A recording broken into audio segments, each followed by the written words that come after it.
हरिः ओम. ओम नमो भगवते वासुदेवाय. सार्थ श्री एकनाथी भागवत.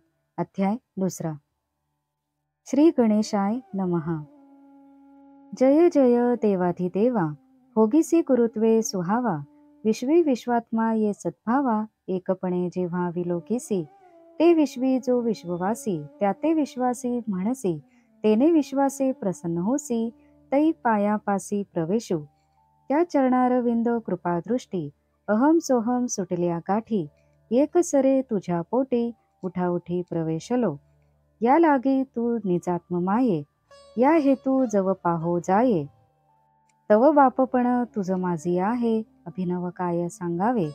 येथ माता पिता दोन्ही, वेगळी असती जनी. ते दोन्ही एक करोनी, एका जनार्दनी निजताने. अर्थात श्री गणेशाय नमः. हे देवाधिदेवा, तुझा जय जयकार असो.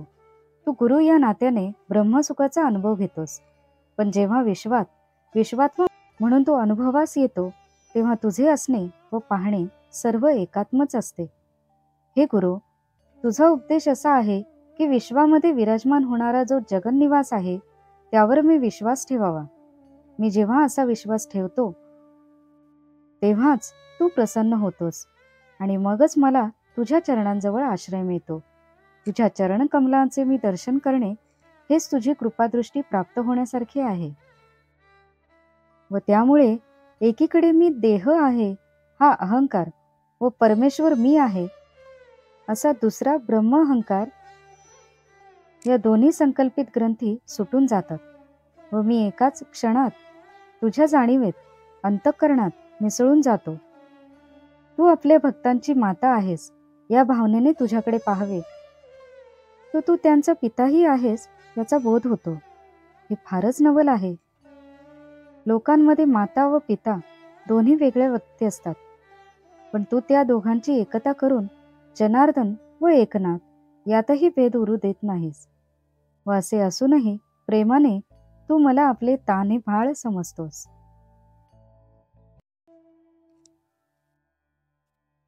आता उभय स्नेहे स्नेहाळा, वाढविसी मज बाळा. परी नित्य नवा सोहळा, संभ्रम आगळा निजबोधाचा. शिवशक्ती गणेशू, विश्व विष्णू चंडाशू. ऐसा अलंकार बहुवसू, निजविलासू लेवविशी. या परी मज निज बाळा, लेणी लेवविशी स्वलीळा. आणि लेईलेपणाचा सोहळा, पाहशी वेळोवेळा कृपादृष्टी. बाळका लेवविजे लेणे, तयाचे सुखते काय जाणे. तो सोहळा मातेने भोगणे, देवी जनार्दने भोगीचे सुख.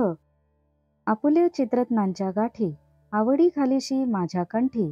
या लागी मज पाठोवाठी, निजात्मदृष्टी सवे धावे. समर्थ जयाचा जनकू, त्यास मानिती सकळ लोकू. एका जनार्दनी एकू, अमान्य अधिकू मान्य कीजे. बाळक स्वये बोलो नेणे, त्यासी माता शिकवी वचने. तैशी ग्रंथ कथा कथने, स्वये जनार्दने बोलवीजे. तेणे नवल केले येथ, मूर्खा हाती श्री भागवत. शेखी बोलविले प्राकृत, एकादशार्थ देशभाषा. परी सोनी प्रथम अध्यावो, उगाच राहिला कुरुरावो. पुढे कथा कथने ठावो, काही अभिप्रावो दिसेना. आपण करावा प्रश्न, तव हा सांगेल कृष्ण निधन. या लागी राजा मौन, ठेला धरून निवांत. जाणोनी त्याचा अभिप्रावो, बोलता जाहला शुकदेवो. तो म्हणे मोक्षाचा प्रस्तावो, तो हा अध्यावो परीक्षिती. हा एकादश अलौकिक, श्लोकाहून श्लोक अधिक. पदोपदी मुक्ती सुख, लगटले देख निज साधका. ऐसे ऐकताची वचन, राजा चाहला सावधान. मुक्ती सुखी आवडी गहन, अवधाने कान सर्वांग केले. अर्थात तरी आता हे प्रेमळा, दोन्हींचा म्हणजे माता व पिता, या दोघांचाही प्रेमा मजवर वर्षवून मज बालकाचे पालनपोषण करावे आणि रोज आत्मबोधाचा नवनवीन सोहळा माझ्या अनुभवास आणावा, ही माझी प्रार्थना आहे. तूच स्वतःला मजकडून नाना रूपांचे अलंकार लेवतोस. ते म्हणजे शिव, शक्ती, गणेश, विष्णू, सूर्य व सर्व विश्व हेच होत, अर्थात ही सर्व तुझीच रूपे आहेत. तू मलाही तेच अलंकार घालतोस व दागिन्यांची शोभणाऱ्या मला पाहून तू वारंवार कौतुकाने मजवर कृपादृष्टीचा वर्षाव करतोस. तान्ह्या बाळाला भूषणे घातली तरी त्या अजाण बालकाला काही समाधान होत नाही, तर तो आनंद मातेला होत असतो. त्याप्रमाणे मला नटवून गुरु जनार्दन यांनी स्वतः सोहळा सुखाने भोगावा. तो आपल्या चित्ररत्नांच्या अर्थात उत्तम विचारांच्या माळा माझ्या कंठात मोठ्या हौसेने घालतोस व त्या अलौकिक रत्नमालेचे रक्षण करण्यासाठी तू आत्मदृष्टीने मजकडेच येतोस. अर्थात मला आत्मदृष्टी देऊन तू माझ्या सत्य संकल्पाचेच रक्षण करतोस. ज्याचा जनक लोकांमध्ये सामर्थ्याने सर्व मान्य झालेला असतो त्यालाही लोक मान देतात.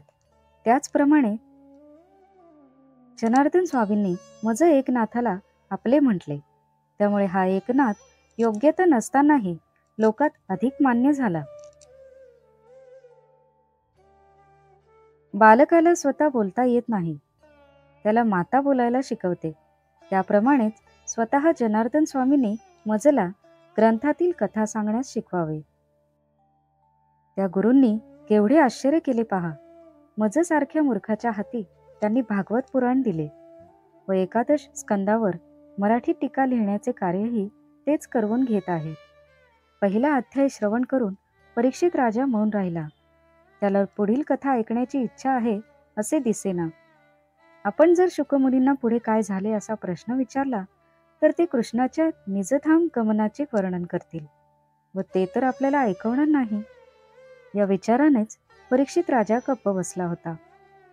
त्याच्या मनातले विचार जाणून शुकदेव म्हणाले, हे परीक्षित राजा, हा दुसरा अध्याय म्हणजे मोक्षाची प्रस्तावनाच आहे.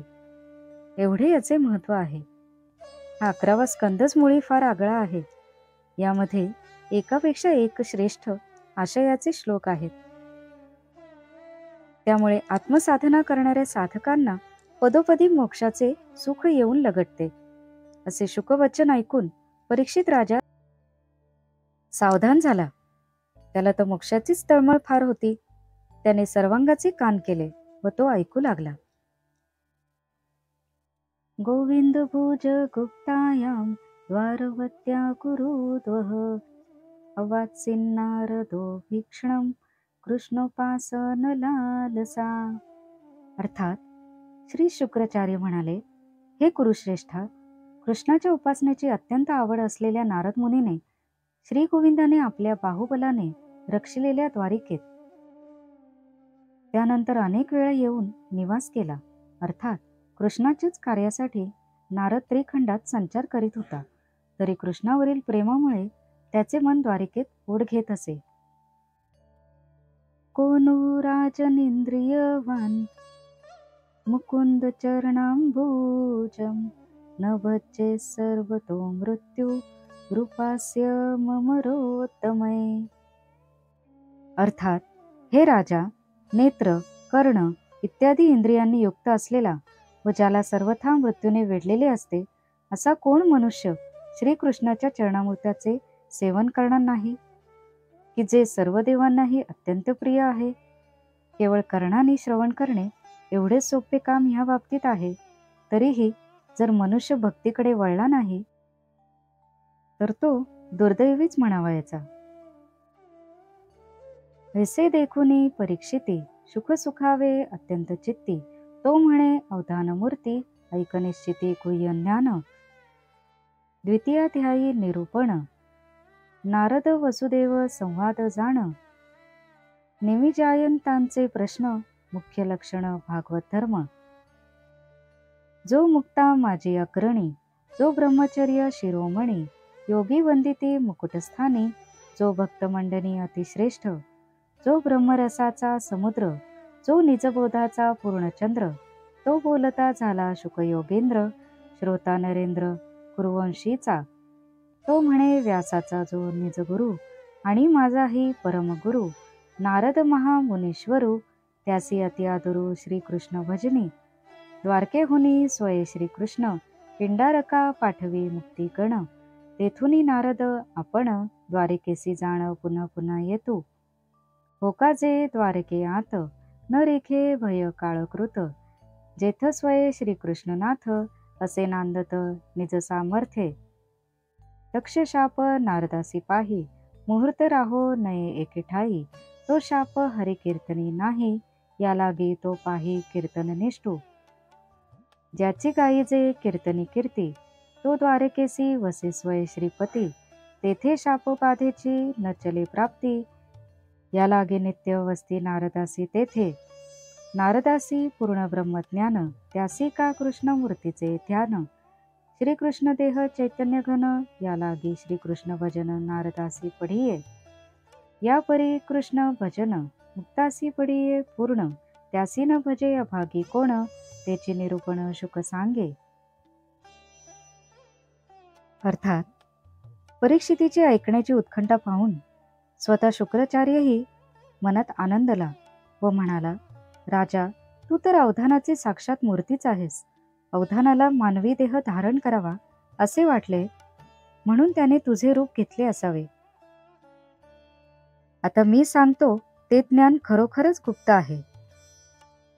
या दुसऱ्या अध्यायात जे निरूपण येणार आहे त्यात नारद व वसुदेव यांचा संवाद मुख्य असून निमी आणि जायंत यांच्या प्रश्नोत्तराच्या रूपाने त्यात भागवत धर्माची मुख्य लक्षणे सांगितली आहेत. शुक हा योगेंद्र होता. तो मुक्तांमध्येही अग्रणी होता. तो श्रेष्ठ ब्रह्मचारी असून योगी लोकांना वंदनीय होता आणि भगवंताचा श्रेष्ठ भक्तही होता. ब्रह्मानंदाचा तो जणू सागर होता आणि आत्मज्ञानाचा पूर्ण चंद्र होता. तो पुढे बोलू लागला व कुरुवंशातील राजा परीक्षित ऐकू लागला. शुक्राचार्य म्हणाला, भगवान व्यासाचा निजगुरु नारद हा माझा परमगुरु होय. तो तर महामुनीश्वर आहे. त्याला श्रीकृष्णाच्या भक्तीची अत्यंत आवड आहे. श्रीकृष्णाने सर्व मुनींना पिंडारक क्षेत्रात पाठवले. हे मी तुला पूर्वीच सांगितले आहे. नारद मुनी त्यांच्याबरोबरच गेले होते, पण ते पुन्हा द्वारकेत आले. तसे ते वारंवार येतच असत. कारण जेथे स्वतः श्रीकृष्ण स्वतःच्या सर्व सामर्थ्याने सुखाने राहत होता, त्या द्वारिकेत काळाचेही भय नव्हते. दक्षाच्या शापामुळे नारदाला कुठेही एका ठिकाणी स्थिर राहता येत नसे, पण हरिकीर्तन करण्यात तो शाप आड येत नसे.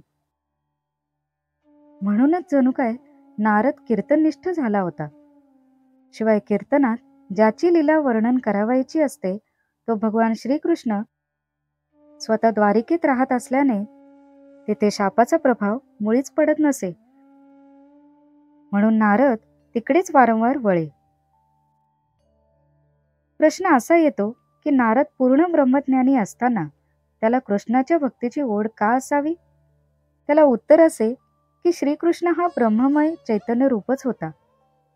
त्यामुळे नारदाला त्याच्या भजनाची आवड होती. ह्याप्रमाणे नारदासारख्या मुक्तांनाही जर श्रीकृष्णाची भक्ती एवढी प्रिय आहे, तर असा कोणता दुर्दैवी मनुष्य आहे की जो कृष्ण भक्ती करणार नाही? नेमके हेच आता शुक्राचार्य पुढील श्लोकात परीक्षितेला सांगत आहेत.